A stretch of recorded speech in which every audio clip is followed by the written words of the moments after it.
It's The List and your boy with Jimmy Van and Sean Ross Sapp.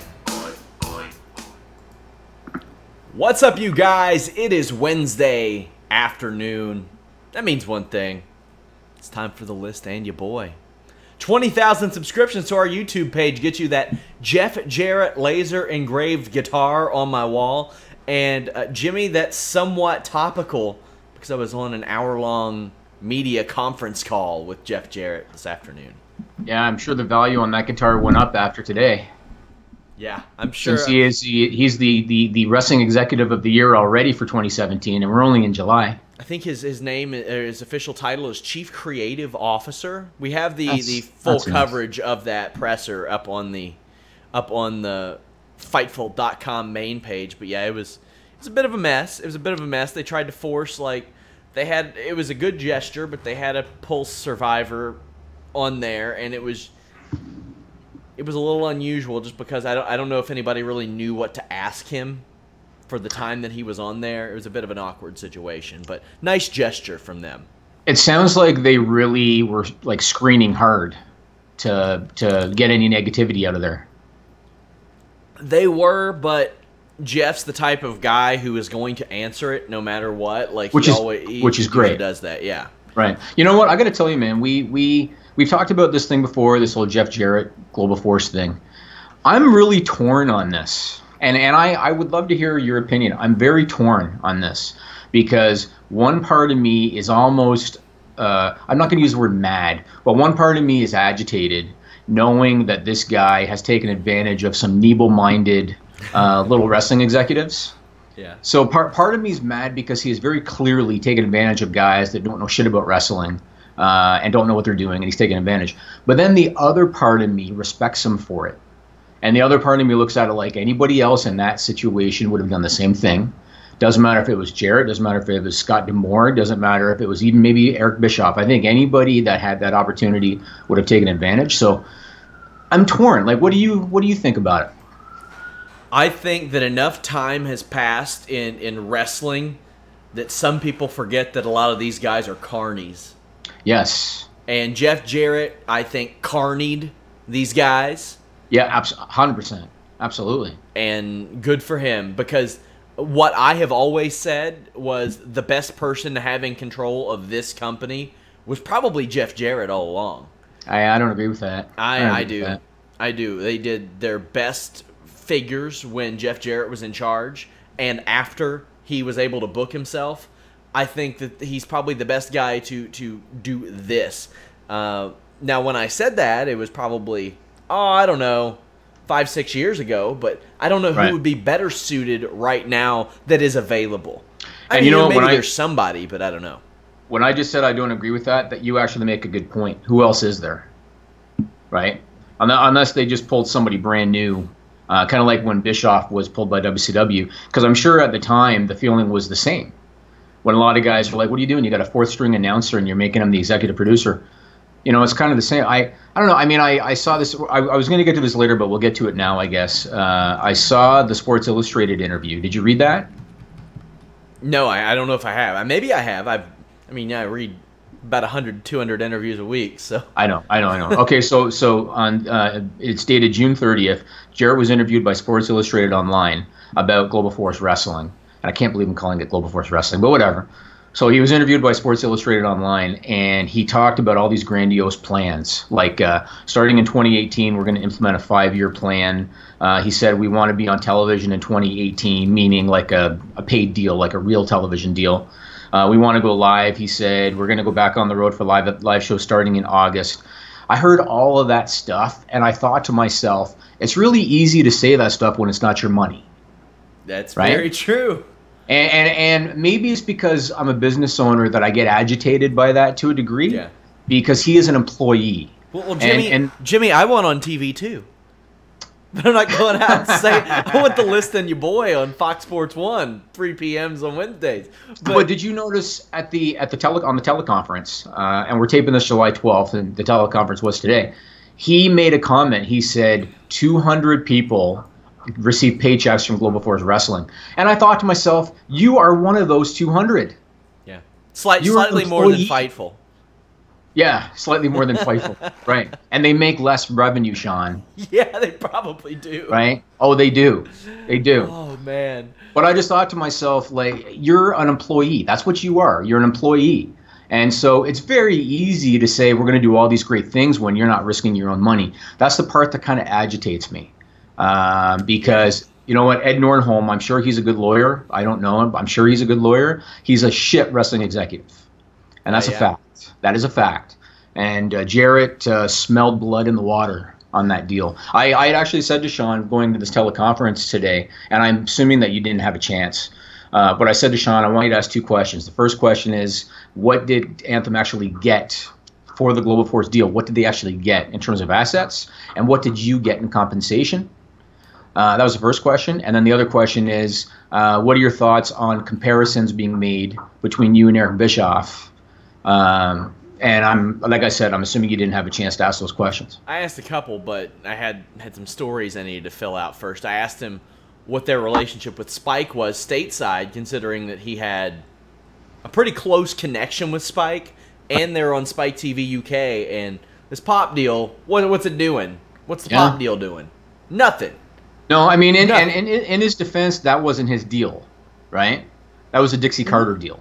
That's why that's why, you know, I am, and I put one thing in my notes in bold letters, so I made sure that I said it, and I've said this before. If he actually does anything good, so like next year, if they reveal that they have a new U.S. television deal and it's a paid deal and it's on a real network, I will say, you know what? Kudos to Jeff Jarrett, and Anthem made the right call, and he was the right guy. I don't see that right now. I see a guy who was not making money, who was peddling fool's gold, who had a bullshit, non-existent promotion, and was selling 8x10s on a website that no one cared about, who got an opportunity, and now he's wanting to do all these magical things with somebody else's money, and that's kind of what I see. And that's why I get irritated by it a little bit. But again, anybody in his spot would have done the same thing. So yeah, I completely agree. And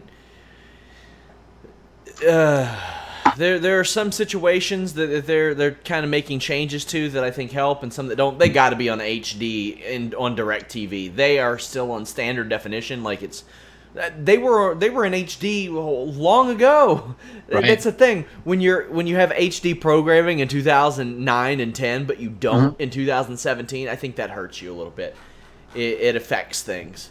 And you know something that's interesting? Actually, two side notes about Jarrett. The first is on the teleconference. He said that the decision to part ways with Shane Helms and Al Snow was made strictly for financial reasons because they had too many agents. Shane Helms posted on Twitter, Jeff Jarrett would rather climb a tree to tell a lie than stay on the ground and tell the truth. # Carney. So, I don't know, man. Well, the other thing, needless to say, the North Carolina boys and Jeff Jarrett do not get along. Well, he said him and Jeff Hardy are okay. He said. Well, I mean, if you look at Jeff Hardy, though, Jeff Hardy's kind of the personality type that's pretty chill about everything, you know? Yeah. So I can see Matt being a pain in the ass, but I think Jeff is a bit of a laid back, you know. He can soul. be. I mean, I'm sure he can be. I mean, Matt and I have had our differences in the past, but I mean, he's one of the nicer dudes, the more honest dudes that I know in wrestling. Like, I know that if I get a response from him, it's something, if not factually true, something he completely believes, at the very least. Now, right. Jarrett had to talk about this Alberto Del Rio, Alberto El Patron situation. What's your take on all of this? Because I mentioned it last night, Jimmy. Like, I don't like to butt into people's relationships. I hate it. Yeah. If I can avoid it, I avoid reporting on it. But it's every month now, as I mentioned. You got. Do you remember? But you got sex tapes, you got stabbings, you got Paige being detained, you got wellness violation 1, wellness violation 2. A guy wants to quit. Yeah. No showing events all the time. Like, he was going to go into MMA because he was the president of the Mexican promotion. I Still mean, is. when this whole thing first came to light that they were together, I don't know if you remember, this is like 2 months ago or something, and I said on the show that she was clearly being manipulated. And we almost kind of joked about it at the time, just because how often do you see a girl in her early to mid-20s, and a guy in his late 30s, early 40s in a situation like this? And it's sad to say, but it's a common tale. Yeah. It happens all the time. So it's unfortunate. I hope Paige gets her shit together. I know that, I guess we should say, so Alberto has been suspended by the Global Force. They claim indefinitely. Until the situation is resolved. Until the situation is resolved. Now, it should be noted that they have already taped television through July 27th, and he did not lose the title on those tapings, so they have to air that footage. I mean, they'd be stupid not to. I think Jarrett said it'll hurt our brand, and that's what he meant, that we can't not air that footage. Yes. But Somebody tried to compare it to the Hernandez situation, and the Hernandez situation was because they had a guy who was under contract to Lucha Underground on their TV. Someone didn't do their homework. This isn't that situation. No, it's not even close. And I mean, I think that there's been enough evidence. I think they have to cut him loose. If you're a network that's trying to get a new television deal, you don't want that. Like, you don't need that heat. And but let me tell you one thing, Sean. And this is completely not even related to the story so much, but it just kills me how some people think. Did you hear the audio footage? Yes. So TMZ posted an audio clip of Alberto and Paige yelling at each other, and Alberto was being a dick and saying, call the cops. Heavy.com says that the witness that took the footage told them that Alberto was telling Paige, the cocaine is in your bag, meaning go ahead and call the cops because you're going to get in trouble, right? What killed me about that, Sean, was that the woman that took that footage, right, the woman that took the audio, after she's watching these two yell, and she's watching Paige bawl her eyes out, and she's watching Alberto say the coke is in your bag, after all of that, this woman felt the need to look at Alberto and say, I'm a huge fan, by the way. Weird, right? Can you... What goes on in the mind of somebody? And I really don't want to... I'm going to say something right now that's going to piss some people off, but I'm going to say it. That is the act of a ring rat. Yeah. That's what it is. Because in what other situation are you going to witness something like that and still feel the need to say, I'm a huge fan, by the way? Like, what are you going to do next? Are you going to bat your eyes at him next? And I could not believe that woman was so stupid that she would do that. That's people can be very stupid. They can be very stupid.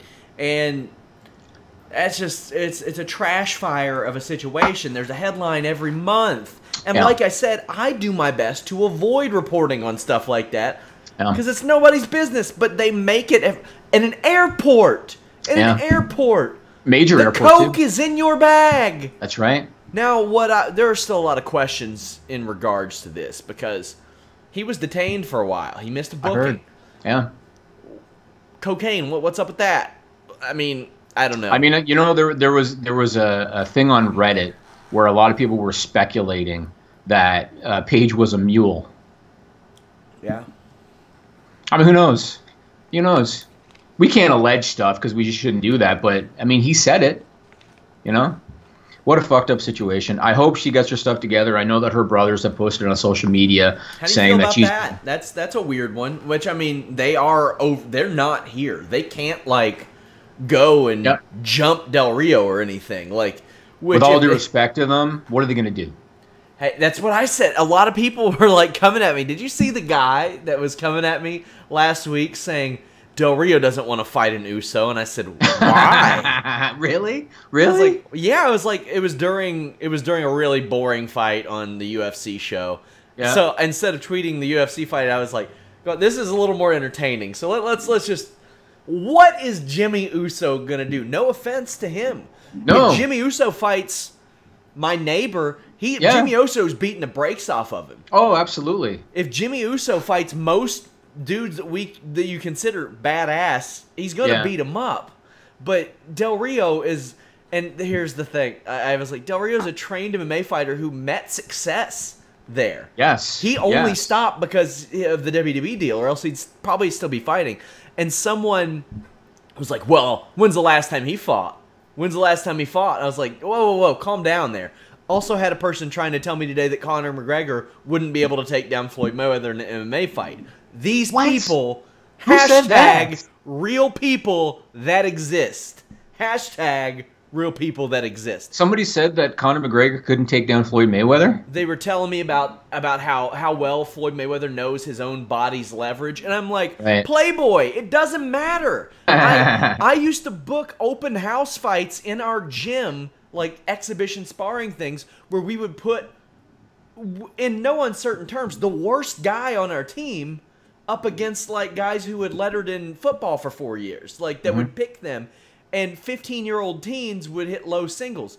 James Toney got taken down by the first takedown you learn, a low single where you grab the back of the heel, you pin your shoulder into the bottom of the knee, and you just, it's so elementary. Yeah, it's remarkable. Real people think this. People really thought they were, and I they know. would say Del Rio got knocked out in MMA, and I was like, well, pardon me, I may be wrong, but I don't know if Jimmy Uso is prime Mirko Cro Cop. Are you kidding? Mirko Cro Cop, when he was a monster. I think that the Usos are only going to beat Alberto Del Rio if it's in a taco eating contest. Maybe if it's both of them, I think they could both beat him up. But that's I think even then it'd be a fight. It would be a fight. It would be a fight. Yeah. And don't get me wrong, I don't think Alberto Del Rio is the toughest guy in the world, and I think he's acted like a real prick in this whole situation. Yeah. But let's call a spade a spade. He is a former MMA fighter. He was going to go to the Olympics in wrestling. Yeah. For the love of God. Yeah. For the love of God. Whatever. I mean, at least global wide. At least Global Force. Global Y should be the name. It's actually one of my. It's actually Global friend's company. Yeah. Friend of mine. Yeah. Oh well. But damn. not wrestling related. Something else. But at least Global Force finally made the call because they had to. You know, they had to. Oh, and one other thing, going back to Jarrett for a second. And I'm not going to harp on this, but I do get agitated by some of the things he does because you can just see through it. He had a guy by the name of Tony Marrero, who was a resident of Orlando who survived the Pulse nightclub shooting last June. He had him on the beginning of the conference call today, claiming that they're doing a tribute, or they did a tribute on July 3rd. Is there anybody that heard that and thought, oh, that's nice? That's nice. They didn't do that because philanthropy is the future of marketing, right? That's why they did it. Of course that's why he did it. He did it. To me, that came off so cheap that he did that. Well, so it didn't translate well to the call. It didn't. Did it not? That. Unfortunately, I mean, and a lot of respect for that guy who survived, but it just didn't. Sure. It didn't translate well to the call because what are we supposed to ask him? He was being completely manipulated and taken advantage of. Fuck, Jarrett might as well be Alberto in that situation. I mean, I think, actually, my former boss just had, like, the only question. He said, hey, are they turning Pulse into a memorial? And that was, like, what else are we supposed to ask him? Like, Right. Hey, I thought it was very how's cheap. Karen backstage? Right. Their PR guy asked him that, but, I mean, in all due respect to Ross Foreman, he had to. All right, let's move on. I got to go back to the top of my list today because you know how I always start off with some little spitball questions on this thing, and we kind of got into the meat already, but I want to reel back for a second. You sprained your ankle because of Lady Gaga? Yeah, more or less. How the hell did that happen? It distracted me, and I sprained my ankle. Because you were singing to I can't even think of the words to the name of one of her songs. I can't think of the name of one of her songs. Really? No, you sprained your ankle. I'm trying to think. Singing and dancing, and I sprained my ankle. What of it? That's what I would have figured happened. I mean, what of it? You got a problem? What did happen? I just told you what happened. You're singing and dancing Lady Gaga? I got a lot of stairs in my house, okay? Bad Romance. I just thought of one. Bad Romance. You were singing and dancing. You were singing and dancing to Bad Romance and sprained your ankle. I think it was Just Dance. Whatever the first song was, the first single. That's I think awesome. that was it. That's awesome. I was singing. I was just really doing the Colby Adonis Akon part, and I sprained that stuff. I've sprained my ankle a lot of times.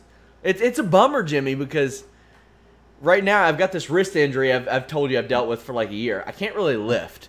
Now I sprained my ankle. I can't do cardio right now. The doctor told me I can't do cardio for a little while. So what are you going to do when you come to the Jays game and they like belt out some Bon Jovi over the speakers? Are you going to like sprain your ankle again? Oh, I'm going to be on crutches by the time that trip's over. I hate to tell you, that's going down. Awesome. What do I do about converting my money?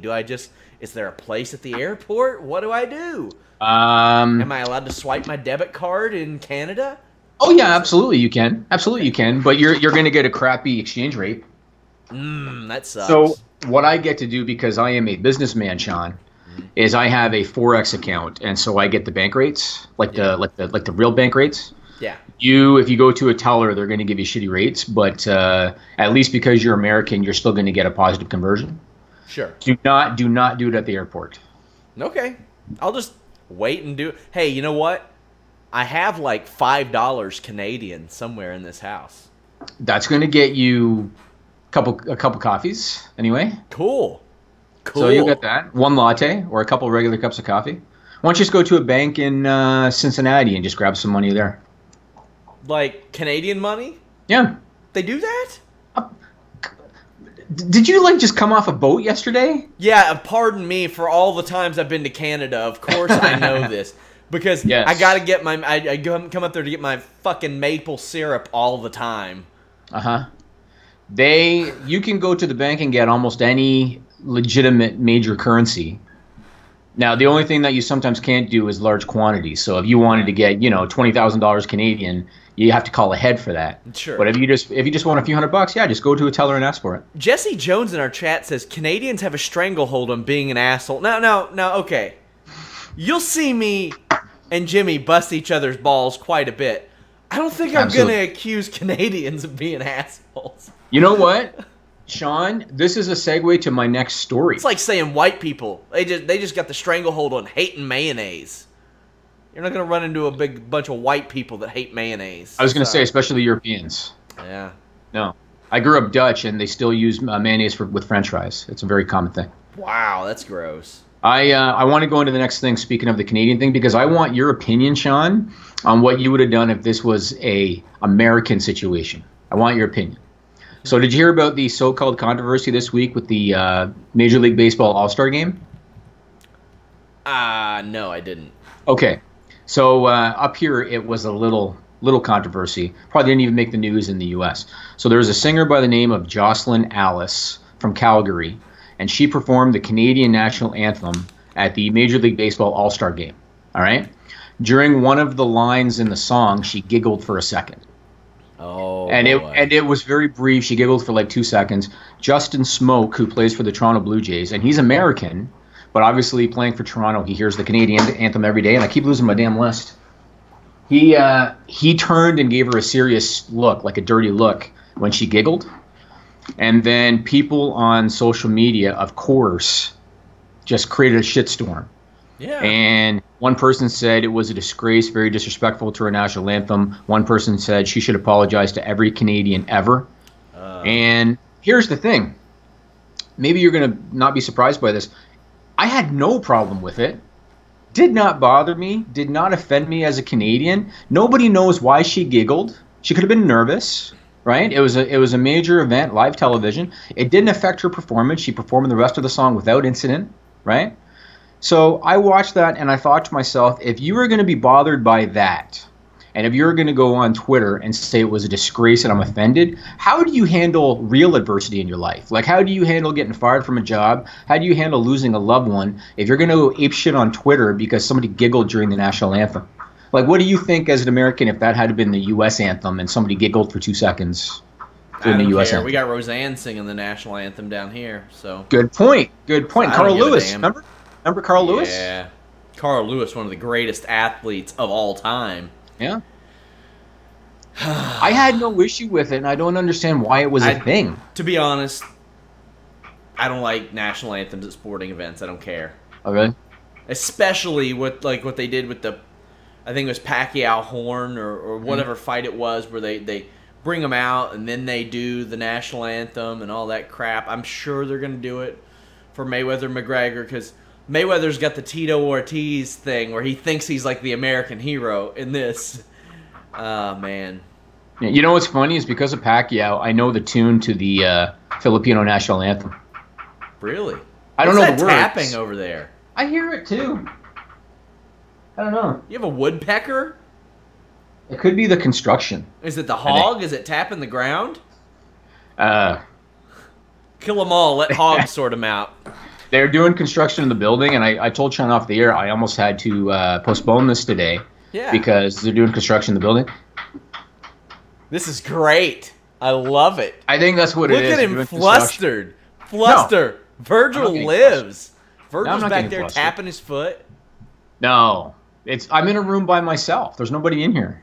Huh. I think it's construction below me in the basement. There's nothing I can do about it. Is it really annoying? It's a little fucking annoying. I can't do anything about it. You just have to deal with it.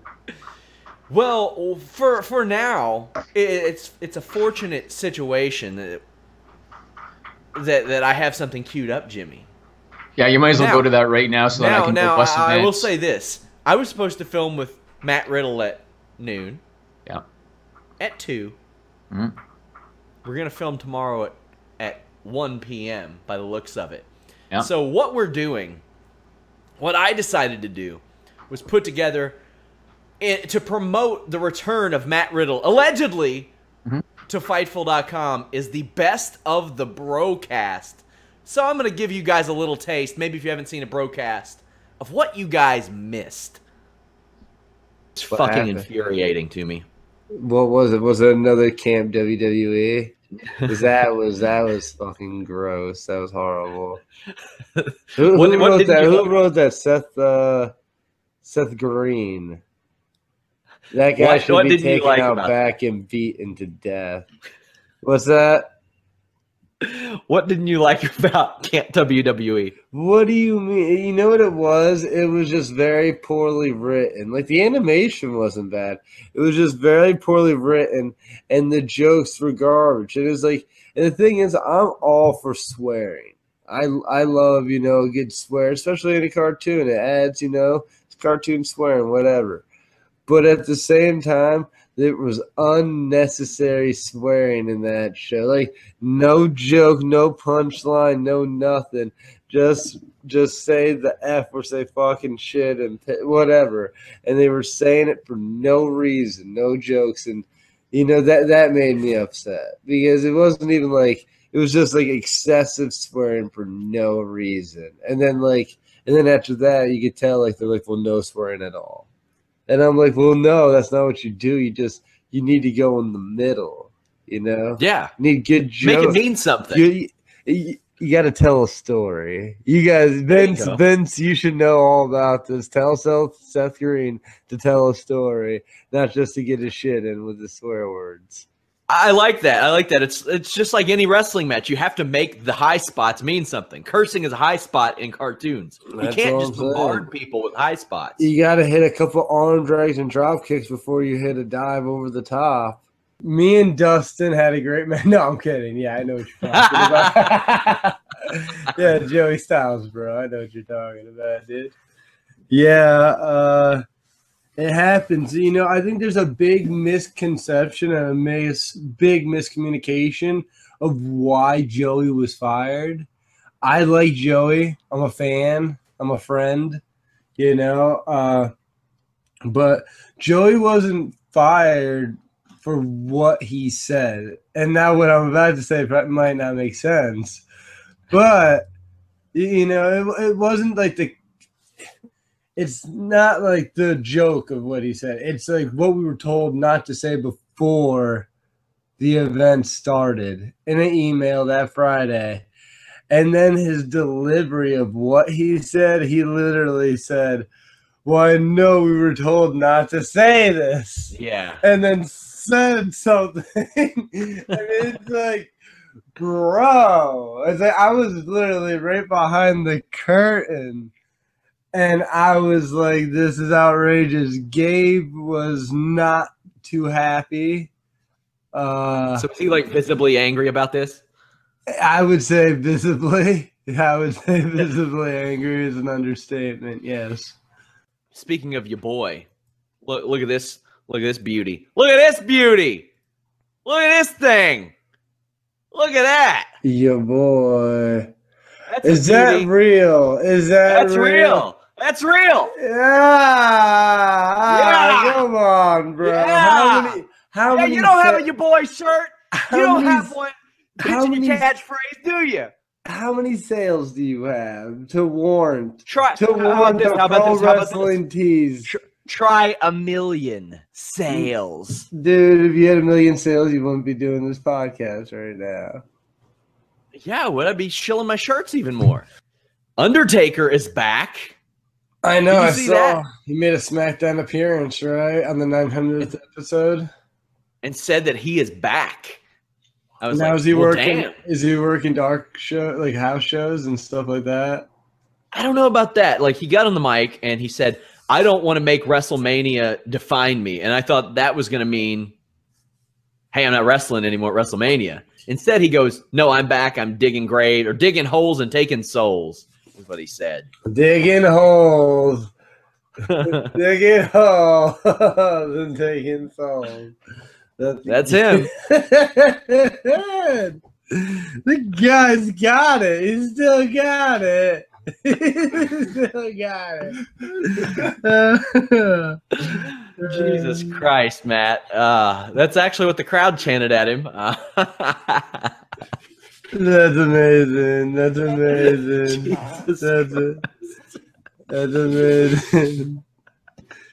You gotta stop. How much have you spoken to Triple H, or have you? Just very few words. Very few words. Like, he came up to me. I talked to him it was probably like a year ago. It was last year's Rumble, not this year's. Last year's Rumble. So it's been exactly 1 year. And he came up to me at an Evolve event, and he goes, "Hey, I appreciate what you're doing here." And I go, "I appreciate what you're doing here." Nice. And then he looked at me kind of weird, and then he goes, "All right." He's like, "I just want to thank you for everything you've done." He's like, and I go, and did you look at him and say, "I want to thank you for everything you've done"? That's exactly what I said. And then he looked at me weird. He shook my hand and he walked away. And that's the last I've talked to Triple H, either in person. I've only talked to him in person. I've never talked to him on the phone or anything. It was just those few words back and forth. And he was super tame. Oh no! You gotta be fucking kidding me! No! That's what happens. Oh, I have it all now, bro. I have it all. So tell me, when you orchestrated this shirt ordeal with Matt Riddle, I had to pay him back by getting his rival manager, Stokely Hathaway, to surprise him on the show. Maybe we'll show that on the Best of the Broadcast Volume 2. That was a legit surprise. I know you like to surprise me on the air, Jimmy, but you went the extra mile there. I was worried that Matt was going to tell you because some shit. Well, yeah, but sometimes you know how Matt can be depending on his mood, Sean. Yeah, it's true. So I was kind of concerned about it, but he was awesome about it. You know what's funny? You know how sometimes Matt is hard to get a hold of, and he's not responsive, right? Yeah. When I hit him up about, hey, I'm going to send you the shirt and I want you to wear it on the air and don't tell him and reveal it, he responded to me like this. Like, he was responding quick to those. So, man. Or to get, and something I couldn't help but notice watching that, you're so well kept on that, Sean. You're like so clean and together and tidy, and the hair is all trim. Like, what the hell happened? So you're saying you want me to throw the headband on? Is that what you're saying? It might go with your plaid shirt real well. Go ahead. It might. I mean, they might match. I'm trying to keep control of this hair. This is the longest my hair's ever been, Jimmy. I know that. But you're going to go Elias style, right? Apparently, yeah. I don't know how it's going to end up. Like, I don't know if I have to go through a mullet phase or something. I don't want to do that. Why don't you do the Miz thing where he shaves the sides, but now the back is, it doesn't work or for the me. front It is... doesn't work for me, man. I have a widow's peak, so my hair, no matter what, won't grow through here. It's always been like that, since I was 6. So yeah, you told me that before, yeah. Doesn't look right on me. Well, you know what? I'm glad Matt is back. We've heard that he's talking to New Japan. I'm sure by the end of this year he's going to have a deal. Yeah, so he's going places, so I'm glad to have him back at least for a little while. We'll see what happens. Yeah, well, I'm supposed to film with him tomorrow at 1. We'll see how that works see what happens. out. We'll see. Yeah. And I'm filming with Russo on Friday, supposedly. Man, we're going to have all kinds of stuff. Yeah. All kinds of good stuff. So what'd you think of the press conference, Mayweather-McGregor, yesterday in Los Angeles? Okay. I want to say this completely because I got into an argument with a person whose opinion I really respect, my boy Cagney, who's a big He's a big dumbass. I'll just say that. He colluded against me in fantasy football. I'll never forgive that. But when I said who won the press conference, now that just means the press conference. He said Mayweather. And I said, well, why, you dumbass? Why? He said, because Mayweather can back up his words. And I'm like, whoa, whoa, whoa, whoa, whoa. Homeboy, let's stop right there.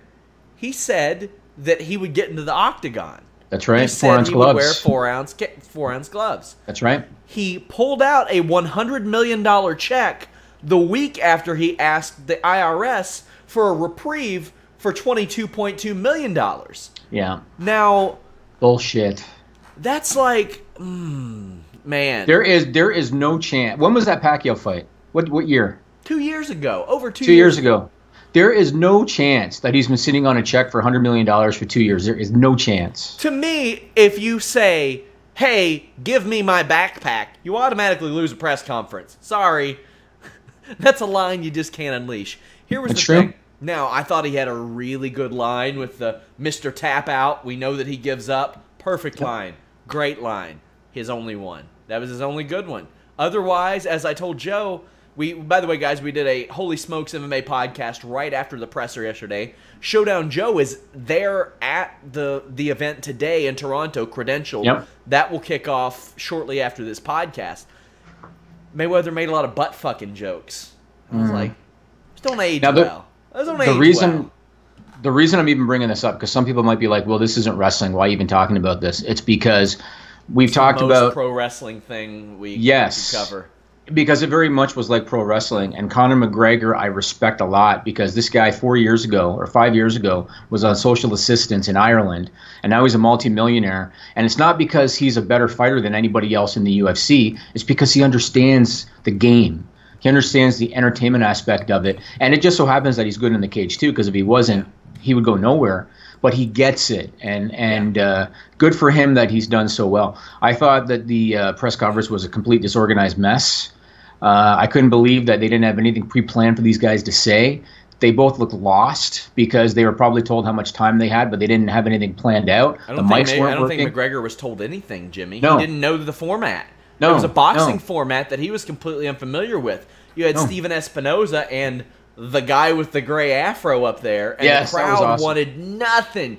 And as I told Joe, they made Dana White look like JFK on the mic. Yeah. Like and Leonard Ellerbe too. Because Leonard Ellerbe, so Leonard Ellerbe is Mayweather's manager. He took a page out of Dana White's book and just got right to it. Sure. Now let me tell you, back in May of 2013, I don't think I've ever told you this. Do you know what Charity Buzz is?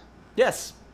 So Charity Buzz is a website where you can bid on. They're usually events, or there's some kind of an event, whether it be go to a taping of a TV show or go to some sporting event.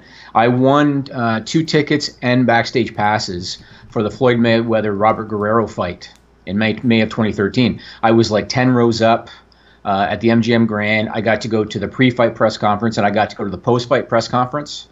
And the post-fight press conference was a complete clusterfuck. Because I literally, and this is no joke, Sean, I could have gone up to the podium if I wanted to. Because it was such a disorganized mess. And a fighter by the name of Adrian Broner, who's a pretty well-known elite fighter, he wasn't even on right up the road, Cincinnati. Okay, well, there you go. He wasn't even on the card, but he happened to be there. And because they were killing time and they didn't know what to do, they were like, Adrian, you want to come up and say a few things? All right. And he did. It was a complete clusterfuck. So when I saw the Mayweather thing, I wasn't surprised. But it's going to do big business. And like you said, I brought it up because to me it's very pro wrestling. This thing is very pro wrestling. Oh, yeah. And there were a lot of things. Like they had Paulie there as the boxing analyst. They had Brendan Schaub as the MMA analyst. And they had Mauro Ranallo, who was both. That's right. And it feels like they told these guys, defend this guy at all costs. Right. That's weird because if you've ever watched anything from Paulie, from Mauro, or from Brendan, they're very realistic about what they say. Then you go there, there's no audio for McGregor's entrance. Funny. They cut his mic. Well, they had the podium set up, and I thought they did that to protect Mayweather from that, but then they gave McGregor a handheld mic, and I was like, this is bad for Floyd. This is really bad for Floyd. and they recognized it. They cut his mic. There are things that Conor said, like when Mayweather started to like shadow box, he said, "Dance for me, boy," and a lot of people took that racially. I didn't. Floyd's dad didn't. I mean, is it a term that has traditionally been used that way? Yeah, it has been. But that's not what he meant. I don't think that's what he meant. No. He calls every opponent that he faces boy. It's just the way it is. When you see McGregor, because obviously this is a show, and at one point Mayweather was even very respectful to McGregor and thanked McGregor because he recognized that this was his opportunity to make big money. This is a show. When you see McGregor doing interviews off the stage kind of thing, he's a very actually nice, humble, respectful guy. If you saw the one he did with Ariel Helwani, when he like shook his hand and how you doing, and Conor looks him right in the eye the whole time he's talking to him, like he's a very respectful guy. I don't think he meant to say anything racist. It just kind of, he was just trying to spitball stuff to get a reaction. Yeah. That's all it was. Yeah, I had a guy today, because I said that Conor McGregor had a puncher's chance, which he does. He has a puncher's chance. Was trying to tell me that Floyd Mayweather could defend takedowns and that I don't know he couldn't. And I'm like, yeah, I do know he couldn't because he's never trained them. He's admittedly never trained them. Floyd saw an opportunity. I don't know how long he's been in tax trouble, but he looked at the landscape, and last year he started cooking up rumors. He admitted that he started up the rumors, and it didn't. They're gonna break the pay-per-view record, Jimmy. Like they're probably gonna smash it. Well, not smash I think a lot of people are gonna be very disappointed. I think people are gonna be very disappointed. But people weren't disappointed in Pacquiao Mayweather, how that fight played out. Oh, the Pacquiao fans were. Of course, everybody. Because everybody it came out, and not only that, the Vegas bettors that bet on Pacquiao were upset because he supposedly was injured going into the fight. Yeah. Right. So. I had a lot of people asking me, well, who would you rather see Conor fight from boxing if all things were equal? And I said Jeff Horn, the guy that just beat Pacquiao. That was an amazing fight. Jeff Horn. Yeah, but you're talking for action, not for. I said spectacle. All things equal. Yeah. If you throw everything out, all things equal. Carlos Toros, our lead boxing writer, says that Broner has been at the Barclays Center when I went there to cover fights that he had no part of. Right. Yeah. Right.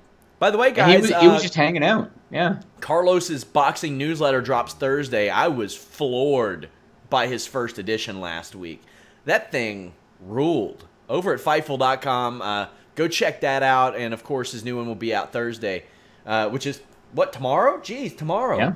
Yep. So we'll probably, we'll have that featured on the site. I loved it. Like, if you're, especially for this situation, like, I'm trying to learn everything about boxing I can, and that was a real primer. I loved that. But I don't think it was even close. McGregor talked circles around Mayweather. I thought so, too. Yeah, I thought so, too. Let's move on. I want to talk about Great Balls of Fire. Yeah. And specifically, I want to talk for a second about the Brock versus Samoa Joe match.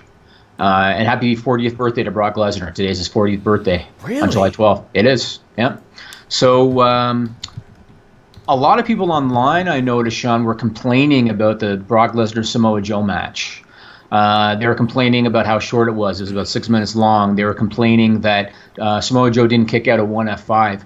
Now, I know that wrestling matches are subjective in terms of if you like them or not. And this is why we kind of make fun of Dave Meltzer's star rating, is because it's subjective. You do. You make fun of it. Because, like I said, it's subjective. Some people like the Young Bucks. I think the Young Bucks are stupid. So everybody has their own feeling on stuff. So I can understand if people didn't like the match, and that's their opinion. My opinion is that it was a good, hard, snug fight. Like, it came off like a fight. When they started out, when Brock got back in the ring after he was jumped early and he got back in, and they were they were almost grappling in the corner a little bit. I liked it because it felt more like a fight to me. What did you think? And the fact that Joe didn't kick out a 1 F5, Joe took 80% of the offense in that match. Man, you know how I'm going to feel about it. That's my type of match. I love that. I liked it. It's what I like. I mean, when Matt Riddle had a great match with Dan Severn doing that at Joey Janela's spring break at 2 a.m. WrestleMania weekend, and it was one of my favorite matches of that weekend. It's just a couple of guys that knew what they were doing in that situation, going in there and having a different kind of match than we're used to. I thought 6.5 minutes. You know, Brock Lesnar is the king of short matches of like 6 to 8 minutes. And there were people that were like, yeah, but he only does 2 moves. There are people who are going to bitch no matter what. No matter what. Right. When your one move is popular enough to become one of the biggest merch sellers in the company just based on a road sign. Right. And that was impromptu. He didn't mean to say that at WrestleMania. It just came out. I kind of question, do you think that there are some people, because we know that there's a lot of people online that are miserable in their lives and they hate on everything. Do you think there are some people that cannot just sit and enjoy a wrestling match anymore? They just can't because they want to nitpick something about it, and so they just can't sit and enjoy it. I mean, hey, I get on some of our writers about it sometimes when I see them being miserable about everything, and I'm like, I'll message them. I'm like, you're not covering Raw. You don't have to watch it. Like, right. I'm not making you. I watched that match, and I thought to myself, Joe has come out a bigger star because of that match. You know, and that's how I felt about it. I don't think they had any idea what they were getting into with it. And as I reported exclusively on Fightful.com in the podcast, Brock Lesnar was very, very happy with that. Like, I don't know if even Brock knew what he was getting into with that, but like little things like Samoa Joe knowing how to block a knee. Like, it's easier said than done. Right. Like, because if you ask, I'll use my neighbor. You ask my neighbor, how do you block knees? Like real knees from a Muay Thai clinch. He ain't gonna know. Samoa Didn't Joe you also say that your neighbor's the one that Jimmy Uso could kick his ass? Yeah, he could. Your boy might be the one kicking his ass if his dog keeps shitting in my yard. I'll tell you that. Is your neighbor the one that stole the loaf of bread that you left in your yard? Might be. Might be. One other thing, a couple other things about Brock and Joe. So on Raw on Monday, let me ask you this: on Raw on Monday, they got Brock in the ring, they got Samoa Joe in the ring, they got Roman Reigns in the ring, and they're doing that little segment, right? How awesome would that have been if you could yank Roman Reigns out and put Kevin Owens in? I don't know. Think about that. I don't know if that works. I don't know if it works. Are you kidding? Because Roman regurgitates whatever he's told to say. Roman does not verbally, but from making sense and all that stuff. I'm not talking about any of that. I'm just talking strictly entertainment value. It's like what Alex said on the post-show podcast on Monday. He said that Roman was just like, "Hey guys, I'm here. Let me say stuff." Yeah, and he just regurgitates the same shit. Yep. You know, whereas like Joe, and let me tell you this, and I've said this to you before, and now I want to know if you finally agree with me. I've said the whole time they don't let Brock talk live because they're afraid of what he's going to say. You think they don't let him talk live because he can't cut a promo. Do you agree with me now, Sean? A little bit. I mean, to a degree, sure. That's why. And I think that's always why they don't let him cut live promos. But at the same time, because they have the tape delay, does it not make it fun knowing that Brock's going to grab the mic and you don't know what he's going to say and he might swear? Well, he certainly did. I loved it. I personally like it. I do too. I like it too. Yeah, I like it. I know that they're afraid about like the children watching and all that, but they know damn about kids. Well, they know that their average age is in the mid-40s. They know this, right? So, whatever. One more thing. Next week, Roman Reigns versus Samoa Joe for the #1 contendership. Do you think that now that they're seeing that they got something with Joe and Brock, that they might have Braun Strowman cost Roman the match and give Joe another shot at SummerSlam? Yes. Yeah? You think that's where they're going to go? I think they could. They've done a pretty good job at keeping me guessing lately, and I love that. I really, really love that. I agree, and I mean they have to, unless they just decide Braun is a babyface now, they have to finish that story. They can't just forget about it with Roman. Yeah, I mean the Roman Reigns Braun Strowman story is hot. It's red hot. And absolutely. Joe Lesnar red hot. Right now, as weird as it sounds, based on the YouTube numbers, everything Big Cass is touching has been red hot. A million every single week. Really? Hey. Huh. Okay, let's get to that. So let's talk about Kurt Angle's secret love storyline. That's what it looks like. Maybe he's talking to a child, and he said, "I love you" to the child. That's possible. But it seems to me like it might be a secret love thing. Do you think there's any possibility that they might actually be considering bringing Dixie Carter in to be the love interest?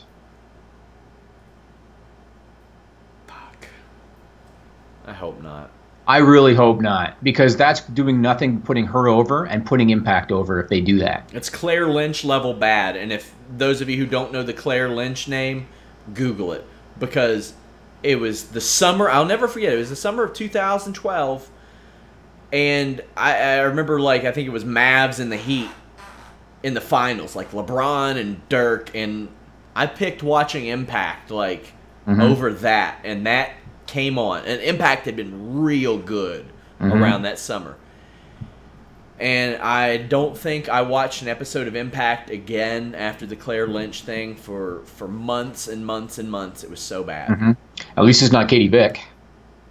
It was almost as bad. You think so? I saw clips of. I've only seen clips of the Impact thing of the Claire Lynch thing. It was so bad. She was a terrible actress. It didn't fit. The angle was stupid. It was dumb. Well, now you mentioned the Cass thing, and I want to know your opinion. So, I feel like that story has fallen flat. I think that it was good build-up, and I think I credit the company for trying continuity, both with the Kurt story and with the Enzo and Cass story. And instead of hot-shotting it in a week, they let them go for like a month, and I credit them for that. I feel like the Enzo and Cass thing has lost its steam because, number one, I don't think the fans wanted them to split up. I think people liked them as an act. And number two, Enzo was the more popular of the duo, and yet every time he's been out there, he's gotten his ass kicked every single time. He has not gotten one up on Cass at all in the story. And so I feel like it's fallen flat. What do you think? And I thought the match was shit, and the crowd was not hot for it at all. And for the Enzo Cass thing? Yeah. Oh, the match was okay. It was a squash. That's all it was. I was cool with that. People still watch that segment, that Cass Big Show segment the next night. A lot of them, over 1 million. So it did very, very well, but they got to capitalize on it like right away. And I don't know if getting your ass kicked by the Big Show is the way to do it. Right. I think kind of punching Big Show in the face and saying I'm the giant here now, especially if he's going to say the reason why I deserve all this is because of my height. That has been his promo. I'm 7 feet tall. I deserve it. Then go punch. You can't be the bitch in prison. You can't be the 7-foot bitch. You have to be the 7-foot badass, unless that's their thing, is that he's just a giant bully who, when he gets punched in the nose, he curls up in the fetal position. Right. I don't know. Yeah, I don't know either. I want to talk about your Squash City concept. Yeah.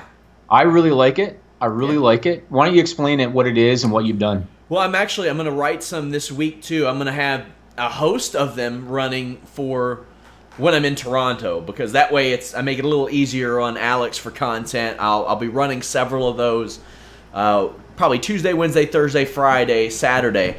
I take some of the best now, not just jobber matches, just some of the best squash matches of all time. I talk through them, and really I question the decision making in some of them. Like there was one, Coco Beware, and I titled it "Coco Beware Earns His Hall of Fame Ring." He did a shoot brainbuster to the Patriot. Now I don't know for sure if that was Del Wilkes' Patriot. Some have told me that was his first match as the Patriot, but like he beat the tar out of the Patriot. There's one where La Parka cracked Goldberg with a chair, and Goldberg looked at him, speared him, and jackhammered him. One of my favorite was the sickest pedigree of all time on Marty Garner, where Marty Garner got vertical. Yes. And it was a pedigree pile driver is what it was. And I showed you the Mick Foley one. The Mick Foley one where he was Jack Foley against the Bulldogs in '86. Saw that on his DVD actually, and that was he got hit pretty hard there. The Marty Garner one, like I mean, that move was kind of immortalized. It was in several WWE video games. And years later, they put that version of the pedigree where they would kind of come down on the top of their head and bounce up. So I thought that was kind of cool. But yeah, I love doing Squash City. I'm tossing around some other ideas. But guys, if you all have any feature ideas you want me to attack, let me know. Let me do that. I love those. People keep asking me for Twin Peaks plugs. No, they can plug me. I would actually like to know if anybody has any squash matches they want you to cover. Yeah, that they remember. Me squash. I ask people every occasional or every so often. But yeah, send me squash matches that you guys want me to talk about, and just Google Squash City Fightful, and you'll see a bunch of them. Right. Awesome. Awesome. One other quick note that I forgot to mention before about Global Force Wrestling that I just saw on the page here.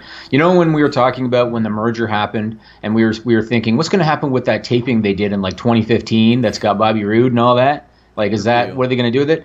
So now they're going to do a 4-part series on pay-per-view starting August 11 called GFW Amped Anthology. So they're calling it Anthology when they've never done anything. It's amazing. It's amazing. Good for them. Good for them. You know what? Sounds kind of like what stupid people would do, Jimmy. It does sound like what stupid people would do. This is a stupid song, it just goes on and on. You might find some meaning, but you would be wrong. We have a change to our format at the urging of ya boy. No. No. Ya boy. No.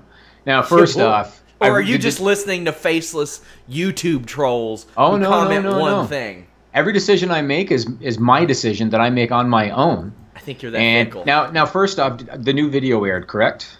Mm-hmm. Okay, so to our audio listeners, the old video said WWE's weekly excessive usage of stupid nicknames. The new one wipes that all out and just says stupid people of the week. Yeah, they saw it, man. No, audio listeners do not see it, dude. They see it in their head. People, in their head. They hear the spray paint. Yeah, that's right. They would hear the spray paint. That's right. So last week, Sean said to me when we were doing the nickname segment, how long are we going to do this? And I said we're going to do it for a while. It was as redundant as the nicknames themselves, Jimmy. Well, so here's the thing. So when I was rewatching that show, and I heard myself saying the numbers, I thought to myself, nothing's improving, nothing's getting any better. If anything, it's getting worse. Nothing's changing. And then the final nail in the coffin, Sean, was the Great Balls of Fire pay-per-view.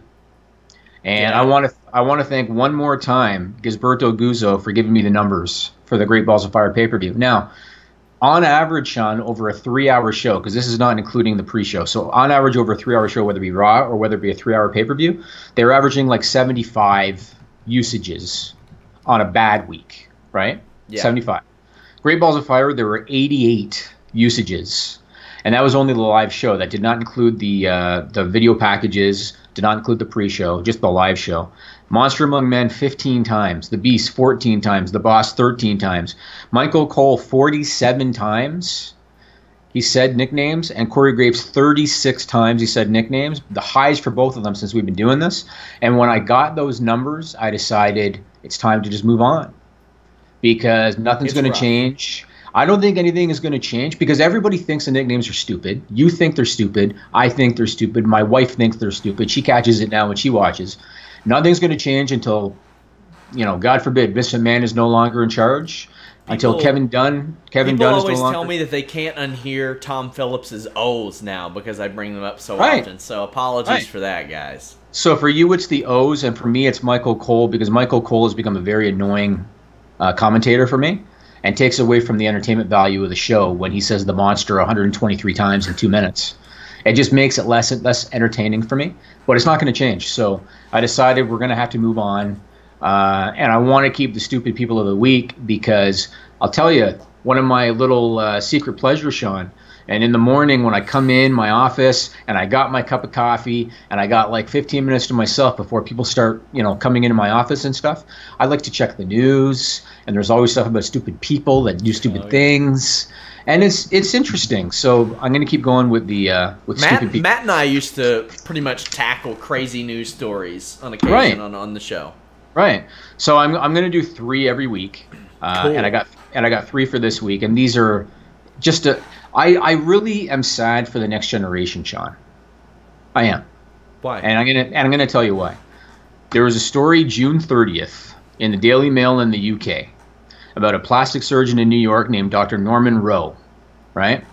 Dr. Norman Rowe said that there has been a huge surge in patients wanting a nipple tuck so they can wear see-through shirts like Kendall Jenner and Bella Hadid. Hadid?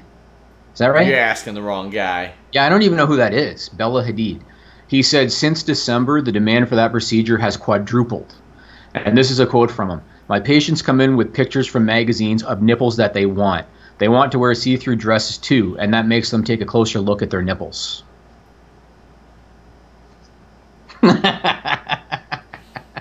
What is going on in this world? Seriously, what is going on? I don't know if I was prepared for that, Jimmy. This is the world we live in now, man. It's like we talked about the YouTube wannabe celebrity that shot her boyfriend. Yeah. Like these people, I think more than any generation, today's generation of millennials are so easily influenced by what they see on television and in magazines and on the internet. It's crazy. That's the first. Come on now. Oh, you know it's true. It's been like that for a long time. Yeah, but now it's just they've amped it up because now your generation bought fucking pet rocks, Jimmy. That's true. That's true. Pet rocks. That's true, but let me just say this. So, and we've talked about this before. You know how Justin Bieber gets shit on a lot because, you know, he's with this girl and then he's naked at this place and he's this and he's this, right? Yeah. He's not doing anything that the Rolling Stones didn't do and that Guns N' Roses didn't do and that Bon Jovi didn't do and the Beatles didn't do. The difference is that now there are cameras everywhere, right? Yeah. And they're watching his every move, and there are, you know, Twitter followers and Instagram followers that want to watch his every move. They want to see that shit. Oh, dude. And 50 years ago, that shit didn't exist. I won't run for mayor in my hometown. Somebody asked me, why won't you run for mayor in your hometown? I don't want my direct messages from 2010 and 2011 popping up, because as soon as you just have mayor, councilman, anything like that attached, people will drag some shit out. I don't think I need to know what those messages pertain to. Nothing that would get me fired by you. Hey, you were the one that was saying that you told your wife to get off or something. Remember? We were talking about that when I said you're coming. Tell her, buddy. The hashtag 90-minute man just does the job. All right, let's go on to the next piece of stupid news. Yeah. Stupid people of the week. This was dated July 3rd. It was reported by MLive.com, which is Michigan local news, that a man in Grand Blanc Township, Michigan, which is near Flint, attempted to use fireworks to remove a bee's nest from his garage. How do you think that ended up? He attempted to use fireworks because it was 4th of July weekend, right? So he had fireworks on hand because it was 4th of July weekend. He saw a bee's nest in the garage and he decided to use the fireworks. What do you think happened? I would imagine that he got his ass all swollen up. He burned down the garage. What? Well, they say don't bother a bee unless it bothers you, or vice versa. It won't bother you unless you bother it. Well, there you go. I'm terrified of them. But I mean, like... Are you allergic? Yeah, I did a lot of allergy shots. Like, if I get stung now, it's minor, like maybe a little breakout. But I don't mind them because I'm not allergic, so they don't bother me. But this last one is dated July 5th. This is about the good old city of Edmonton, Alberta, Canada, the home of my beloved Edmonton Oilers. But that doesn't mean there aren't stupid people there, Sean. Yeah. All right? So July 5th, this came out. Officials in the city of Edmonton, Alberta, spent 3 years of planning, $2 million in budget, to create a new slogan and logo for the city after they dropped the slogan City of Champions in 2015. So after spending 3 years of planning and $2 million in marketing budget, what did they come up with as the new slogan for Edmonton? At least it's not Vancouver. That would have been better.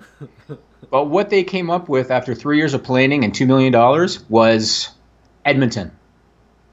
That's it? Yes. Edmonton, huh? Edmonton. So they took 3 years and $2 million to come up with Edmonton for Edmonton. So do you think that you got to conduct some sort of investigation there? How? What do you want me to do? That's taxpayer money, yeah? Yeah, absolutely would be. If I'm the residents of Edmonton, I'm pissed off. Sure. You think so? Edmonton. Yeah. That's terrible. Not only that, that would fit Vancouver more than Edmonton. Well, because at least people going to Vancouver would think they're going to Edmonton and maybe enjoy themselves a little bit more. Well, now that they signed Connor McDavid for 8 years, they might. Yeah. But yeah, that's what happened. So, Edmonton. Austin Aries was released by WWE. He was. And now there's a little bit of controversy because you claim or you've reported that he was granted it, and Dave Meltzer says he did not. So what's the...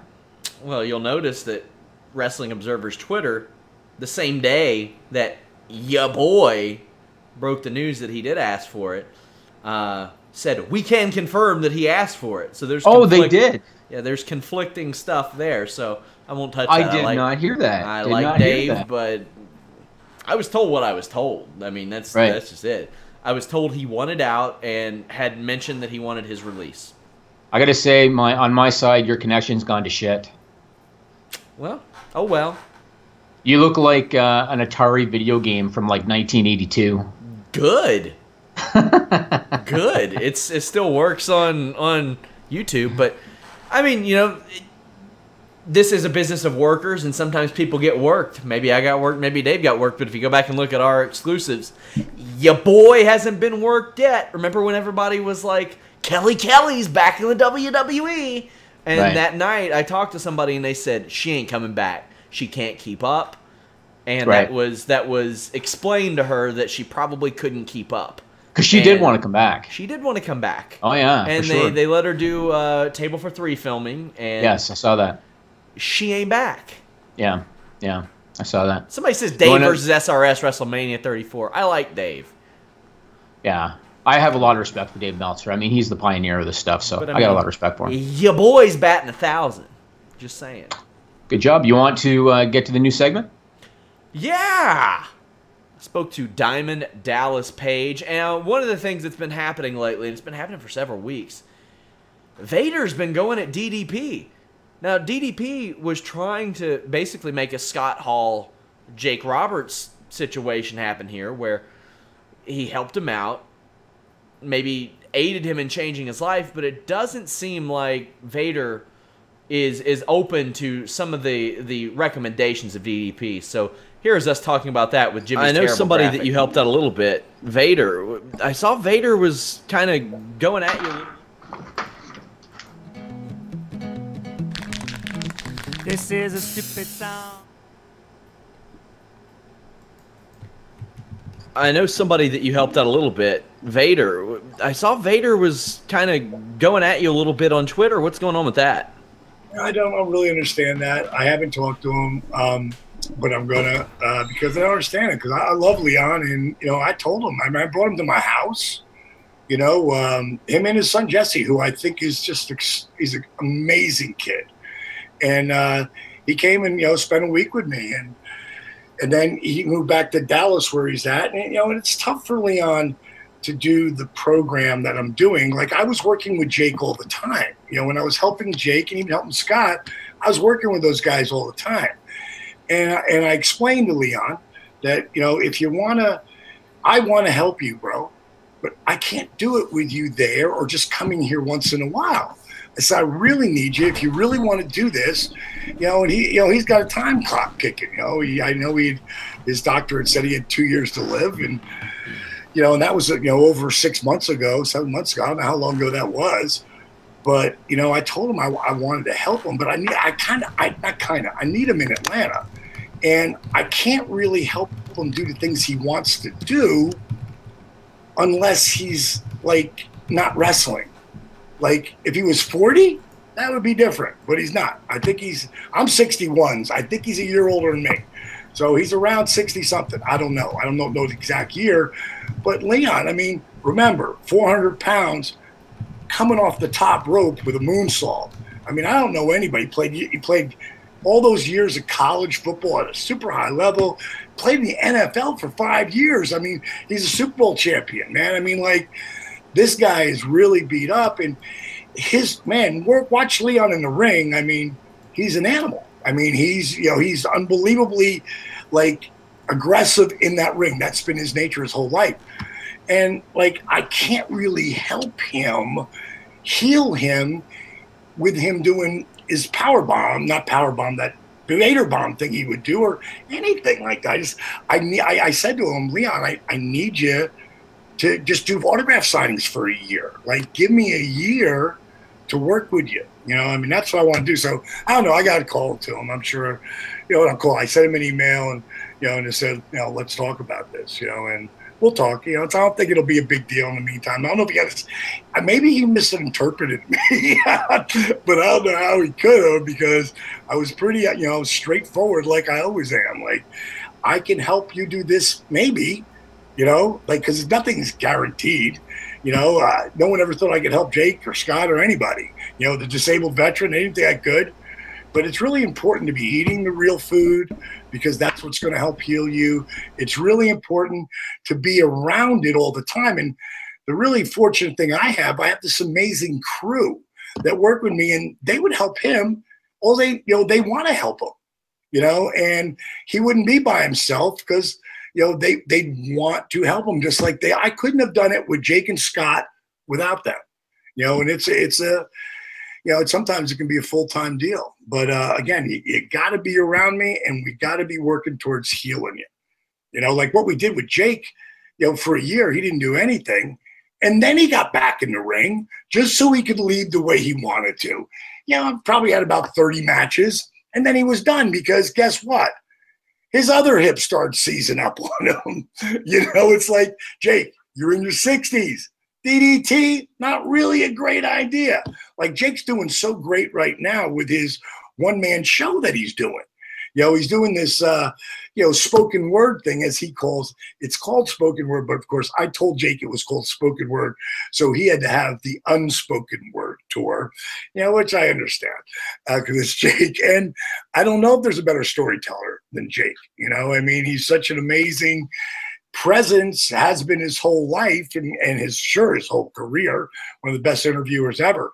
So when he's out there doing his thing, man, you know, he's it's just amazing to me how he is completely now not in the ring, making a good living and entertaining people the same exact way.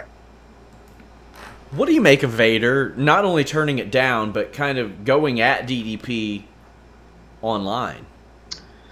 I don't know how him and DDP communicated. You know that sometimes things get lost in translation online. So who knows if they were talking via text message or something.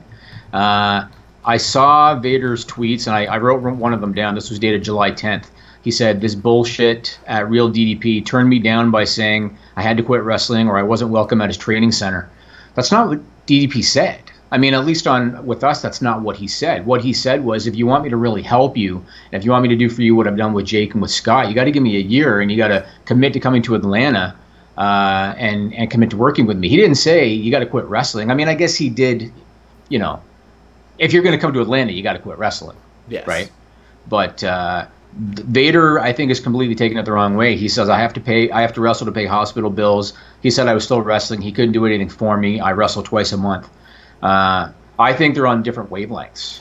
Well, the Vader situation is very similar, like, to what we said about Del Rio and Paige. It seems like every month there's a headline.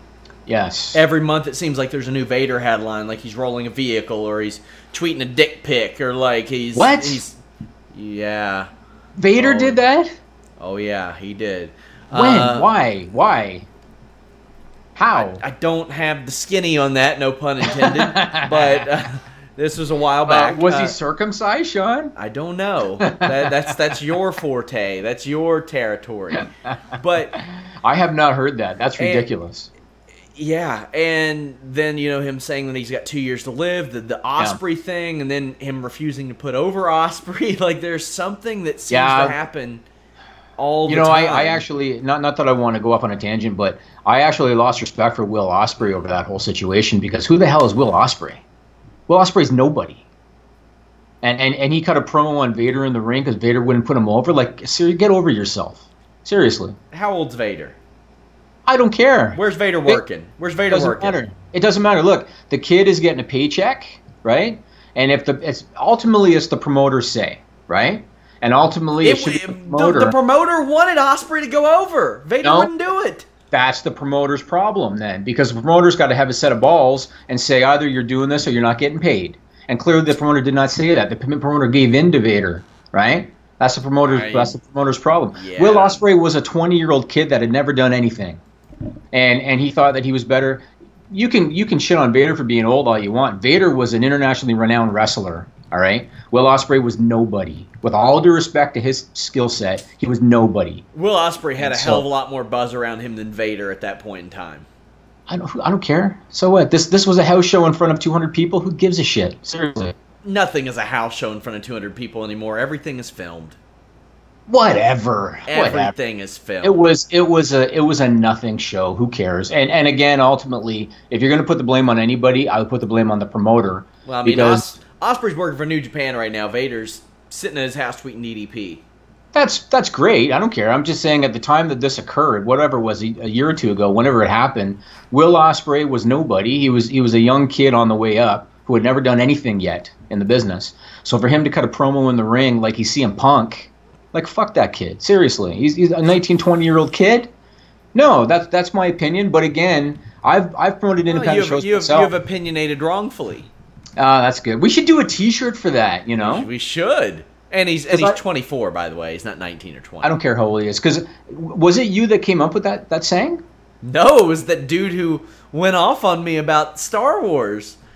Oh, that guy did that? Really? And he was serious, is the thing. That's why people picked up on it. I really like it. Do you want to do it? Oh, yeah, I want to do it. What kind of question is that? You know I want to do that. I like it. It's what good. I want to know is, though, how about the one thing you're most interested in on this show is Vader's dick pic?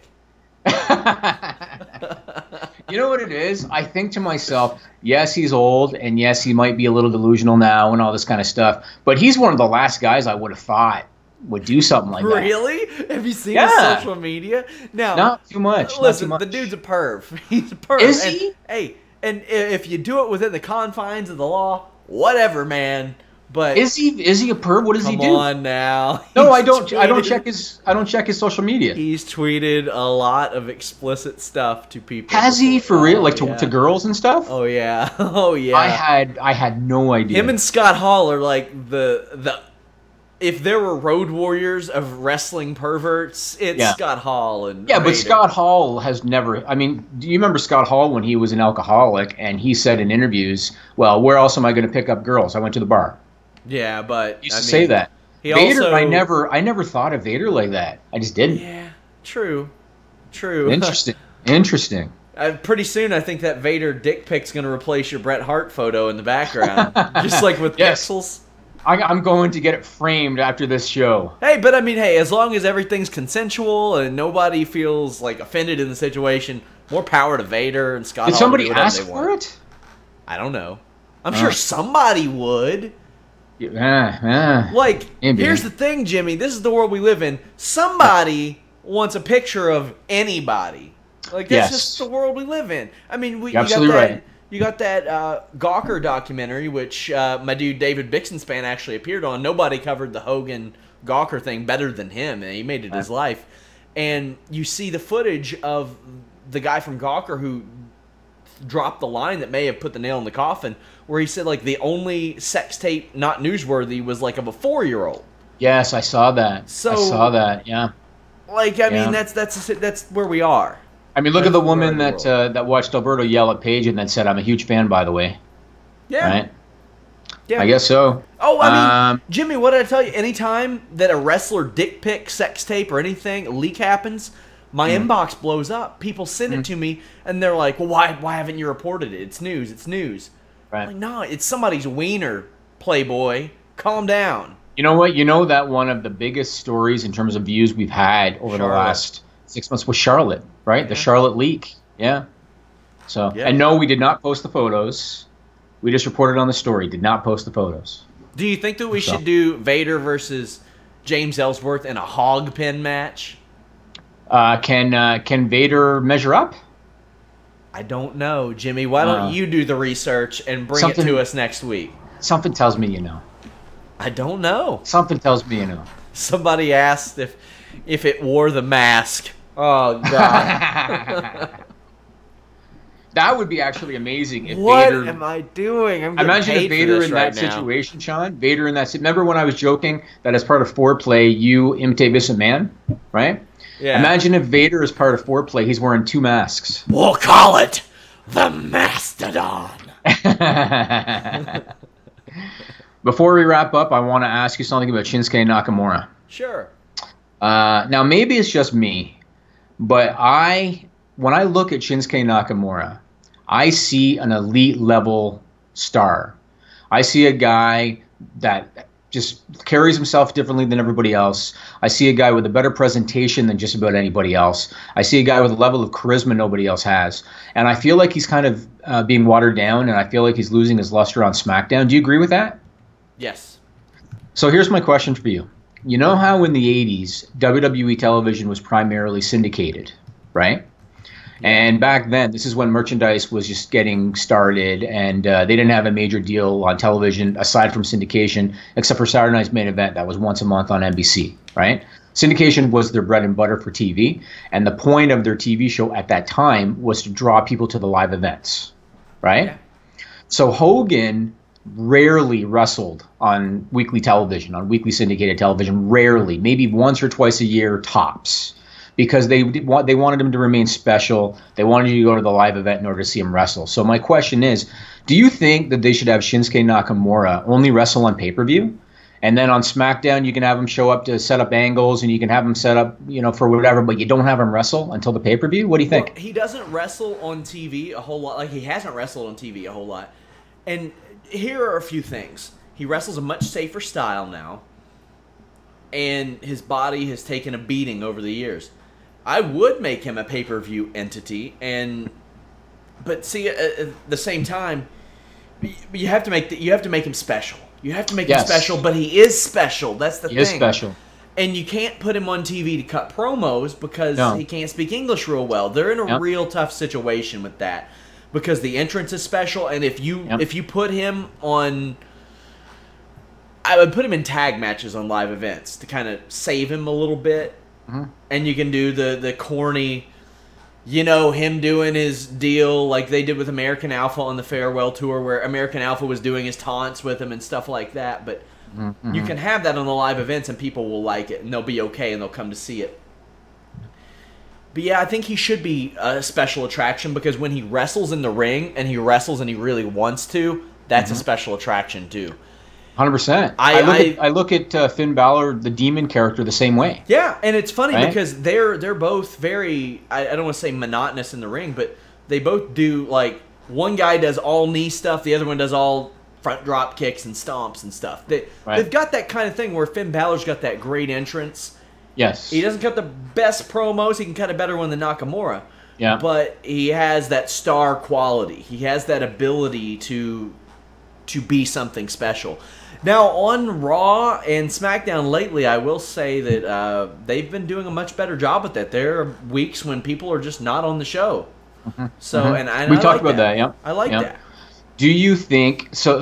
Back in the day, when they had Piper's Pit, they had the Brother Love Show, they had the Snake Pit, whatever else they had, Jesse the Body's Body Shop, whatever. Those talk segments were not in the ring. I mean, every now and then they did Pipers in the ring at MSG, but otherwise they were not in the ring. They were a separate stage, a separate set. Do you think they might want to think about doing something like that and make it a regular part of the show to help set up angles the way they used to? Because back in the day, they did so much stuff on Piper's Pit and on the Brother Love Show, especially with Hulk Hogan. And now it loses its luster because they're in the ring and it always turns into a match or it always turns into a fight. Well, it works for Miz because Miz has barely won in 2017, and he got himself over with talking smack in Miz TV. That's what I think they should do. Is dice up clips from Talking Smack and air them on SmackDown the following week. You want me to connect with somebody? You want me to like somebody?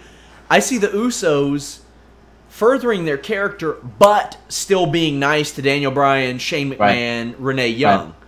They don't have to be assholes to everybody. Right. They can be assholes to who they need to be assholes to. No, you're right. And it makes Kevin me Owens is enjoy the same way. character. Yeah. Oh, Kevin Renee, Owens is right? the best. He's the best. He poured phenomenal. water all over Renee's phone. Yeah. Like, come on. Yeah. But you're exactly right. Like it doesn't make sense for them to be assholes to Renee Young. Right? And even the heels back in the day, they didn't shit on Mean Gene Okerlund.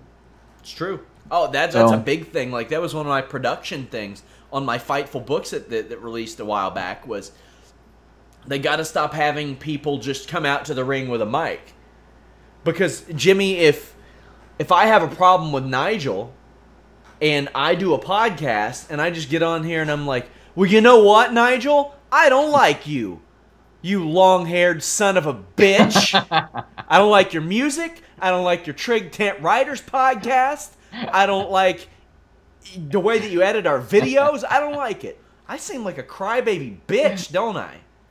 I guess the question is, would Nigel respond by saying, long-haired bitch? Yeah. Long-haired bitch. Exactly. Exactly. No, but if you are here and you're asking me and you say, Sean, what's your issue with Nigel? Well, that prompts me to say something. It gives me a reason to go off on the tangent. But if I go on there and I click on the thing and I go, what's up, you guys? Just here to talk about how much I hate Nigel. Like, it's so weird. I find it entertaining. I personally would find it entertaining. Of course you find it entertaining.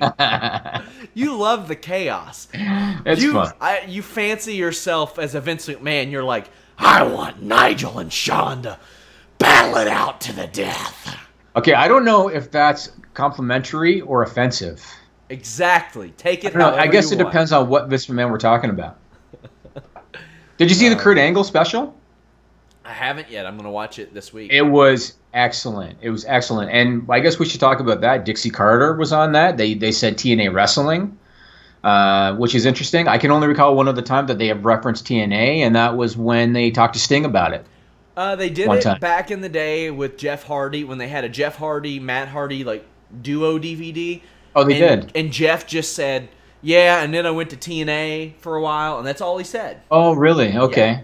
Because remember with AJ Styles, the only thing they did was he was on the Edge and Christian show, and they had a segment called Shit WWE Won't Allow or something. Yeah, or and would WWE allow it, something like that. Yeah. Right. And instead of saying TNA, they had pictures, and if you put the pictures together, you could think of TNA kind of thing. That's the only reference I've ever seen for AJ Styles for that. But with Kurt, they were right out there. You know? Isn't it funny that the less amount of shits given, the more entertaining the product is? Because Edge and Christian didn't give a damn. Absolutely. They were asked to do that show, and they're like, well, if y'all are giving us a show, we're just going to do whatever we want. Yep. And WWE loved it. Yep. They thought it was great. They brought in like Brutus Beefcake, who WWE was not in favor of for a long time. They redid the Shockmaster thing. Yeah. They brought in, what's his name, Fred. Fred, he's the nicest. The nicest guy, like maybe in wrestling history. Yeah. But this is the reason why I was talking to a friend about this today. And you know that I'm a really big mark for Brock Lesnar. And a friend of mine is too. And again, the reason that I really like Brock Lesnar is because he's going to do what he wants. He's going to say what he wants. He doesn't care if he makes Vince McMahon mad. He's going to do it his way. And I wish there were more guys that would do that. And this is why I shit on Roman Reigns, because Roman Reigns is the one guy in the roster with the stroke to do it, probably more so than anybody else, except for Cena and maybe Randy Orton, and he doesn't. And it frustrates me. And that's why when I saw that segment on Raw, and Joe was excellent, and Brock was excellent, and there's Roman doing the bullshit that Roman's told to do. Yeah. And I just thought, man, when are you going to figure it out? Because if you're not going to figure it out, I don't need to watch you on television. I'm with you. You going to buy a legit Boss fidget spinner, Jimmy? We sell fidget spinners in my company. Do you? We do. I'd like to hand in my resignation. Effective immediately. We don't produce them. We don't produce them, but we do sell them. What's the rest of your week look like, Jimmy Van? You know what? I'm actually looking for a new house at the moment. So I'm looking at houses tomorrow. For me? Yeah, for you. Yeah. Based on what I told you today, I'm ready to get the hell out of Kentucky. Based on what? What was it again? My wife and the work situation. Which, hey, I just want to say, the people got back to me. Did they? Got to be careful, man. You reminded me of kind of like a Rebby Sky kind of. It didn't make me happy, you know. When a superior tells my wife, hey, yeah, we're going to let you go to part-time now that you've been here 5 years. That way you can get your school done. Yeah. And then another person comes in and says, we don't have part-time positions available. Yeah. But you do. So, and what they do is, if she doesn't accept that, she either has to drop out of school or she'll have her hours like knocked down to zero. That way she can't file an unemployment claim on them because they don't want to pay that out either. I get it, but let me ask you this question. Let's say that you and I had a grievance, and let's say that tomorrow I woke up. Shit's all over Twitter. Well, no, and your wife tweeted to me on Twitter about your. How do you think I would respond to that, Sean? What would she say? Like, what's your all's logo? Do y'all have a logo? Oh, we have 1,000. We have a whole bunch of logos. Fuck different that business donkey would be it. Donkey Mob. We have Donkey Mob. Yeah, yeah. I could get behind that hashtag. I could get behind that. Well, here's the thing. This happens to a lot of people. A lot of people have lost their jobs in our community because of this situation. Right. A lot. And in Kentucky, if you're a woman and you're not working in basically as a nurse aide, that's like a person on every block. Like you can't go. Yeah, the medical field here is huge. We have a lot of old people here. So the sick and like nursing homes, stuff like that, it's a little interesting. But the people got back to me, just saying, "Hey, it's okay. It's okay. You're looking for a house for me right now. What's the matter?" Yeah. If you knew the property values in Toronto, Sean, yeah, I've heard about it. Doesn't matter. I'm so valuable. Sometimes I cry. Seriously, Listen, sometimes I cry. I am the Bo Jackson of Shazoo. I'll be doing stuff for Locker Feed. I'll be doing stuff for Fightful. I'm gonna just run in on a Trig Tent Writers podcast, which you guys should check out, by the way. I'll run in on that. I'm going to hop in there. I'm going to take everybody's money at Draft Beast. Awesome. Then you're going to be here on a Wednesday. You're going to come to the office on the Wednesday, right? I'm going to come in there playing Wartime on my phone, blowing people up. Like, it's going to happen. Awesome. I'll play some Lady Gaga for you, bud. We'll get it going. Why? Are you mad at me? Like, are you trying to hurt me? I want to see for myself what's required out of your dance routine to sprain an ankle. I want to see that. Fun fact. I shouldn't tell this story. Tell it. I once fell flat on my face imitating the Grandmaster Sexay dance. Here's an even funner fact. It was in the dorm room of the guy who would later go on to create the Great Balls of Fire logo. Interesting. The only thing I can possibly follow that up with is until next time we're out.